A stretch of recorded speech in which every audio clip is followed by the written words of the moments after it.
परमात्मा ने मनुष्य को कर्म करने की स्वतंत्रता दी है। मनुष्य जैसा चाहे कर्म कर सकता है।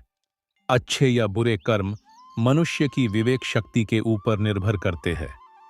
जैसे जैसे मनुष्य कर्म करता जाता है, वैसे वैसे उसके जीवन का निर्माण होता जाता है।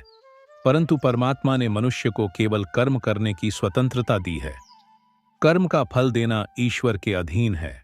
मनुष्य जैसा कर्म करता है, वैसा ही फल उसे प्राप्त होता है। यह परम सत्य है। ईश्वर न्यायकारी है और मनुष्य के हर कर्म से पूर्णतः परिचित है। ईश्वर के सामने किसी भी प्रकार की सिफारिश या चालाकी नहीं चलती।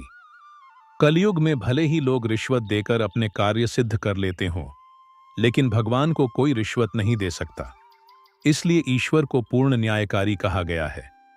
भगवान की अटल न्याय व्यवस्था से कोई भी आज तक ना तो बचा है और ना ही आगे बचेगा।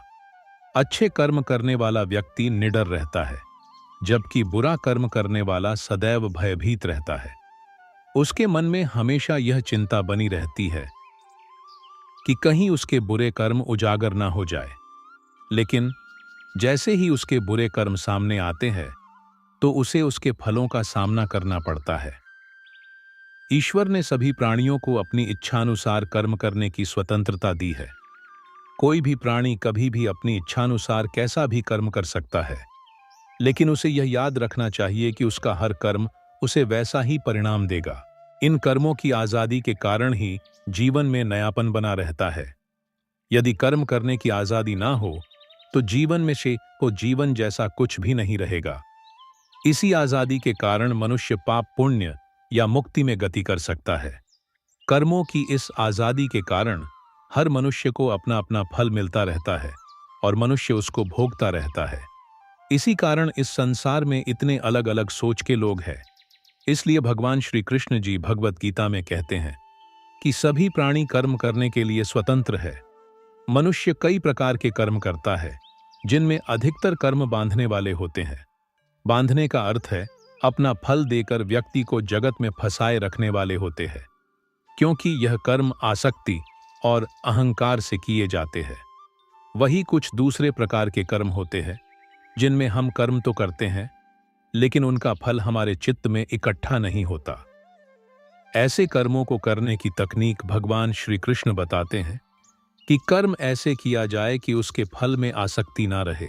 इसलिए भगवान श्री कृष्ण कहते हैं कि तू इन कर्मों को मुझे अर्पित कर दे। यह एक ऐसी प्रक्रिया है जिसमें व्यक्ति के अंदर कर्म करने का अहंकार नहीं रहता और उस कर्म के फल की इच्छा भी नहीं रहती। इस प्रकार यह कर्म शुद्ध कर्म कहे जाते हैं, जो व्यक्ति को बांधते नहीं बल्कि मुक्ति पाने में सहायक होते हैं। भगवान यदि कह रहे हैं कि कर्म और कर्म फलों को मुझे अर्पित कर दे, तो इसका अर्थ भगवान हमारे कर्मों और फलों की आजादी पर अंकुश नहीं लगा रहे हैं, बल्कि कर्म करने की सही विधि हमको सिखा रहे हैं, जिससे कर्म भी हो जाए और वह कर्म हमें परेशान भी ना करे। कि किसी व्यक्ति के साथ अचानक कुछ बहुत अच्छा हो गया या किसी के साथ कुछ बहुत बुरा हो गया, और जब हम किसी से उस अच्छी बुरी चीज के होने की वजह पूछते हैं, तो वह लोग अक्सर यही कहते हैं कि सब उसके कर्मों का ही फल है। किसी के साथ कुछ अच्छा हुआ तो यानी उसने भी कभी ना कभी किसी के साथ कुछ अच्छा ही किया होगा, और यदि किसी के साथ कुछ बुरा हुआ तो उसने भी कभी ना कभी किसी के साथ कुछ बुरा ही किया होगा।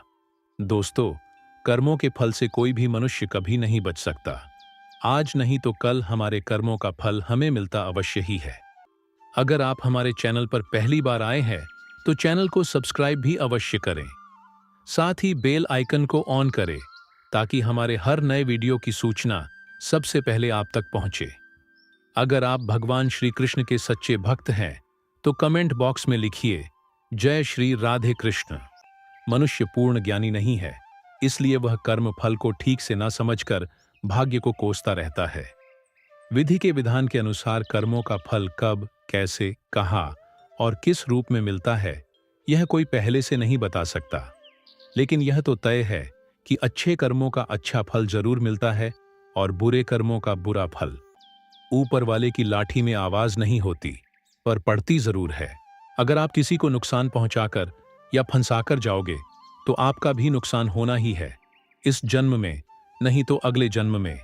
इसलिए जो भी कर्म करो सोच समझ कर करो। आप अपने कर्म फल से नहीं बच सकते हैं।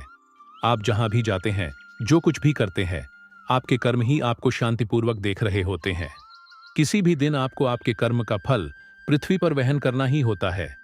इसीलिए हर समय उचित कर्म करना अनिवार्य है। भगवान श्री कृष्ण जी ने गीता में कर्म को प्रधानता देते हुए यह तक स्पष्ट किया है कि व्यक्ति की यात्रा जहां से छूटती है, अगले जन्म में वह वहीं से प्रारंभ होती है। जो प्रकृति के नियमों का पालन करता है वह परमात्मा के करीब होता है। लेकिन ध्यान रहे, यदि परमात्मा भी मनुष्य के रूप में अवतरित होते हैं तो वह उन सारे नियमों का पालन करते हैं जो सामान्य मनुष्यों के लिए इस जन्म में या अगले जन्म में हर बुरे भले क्रम का प्रतिफल निश्चित रूप से भोगना होता है। कर्म का सिद्धांत अत्यंत कठोर है। जहां अच्छे कर्म मनुष्य के जीवन को प्रगति की दिशा में ले जाते हैं, वहीं बूढ़े कर्म उसे पतन की ओर ले जाते हैं। धर्म ग्रंथों के अनुसार मनुष्य को किए हुए शुभ या अशुभ कर्मों का फल अवश्य ही भोगना होता है। अगर हम बुरे कर्म को छुपाने के लिए दुनिया के कोर्ट से अच्छे वकील को रोककर बच जाते हैं, लेकिन परमात्मा के कोर्ट से कैसे बचोगे?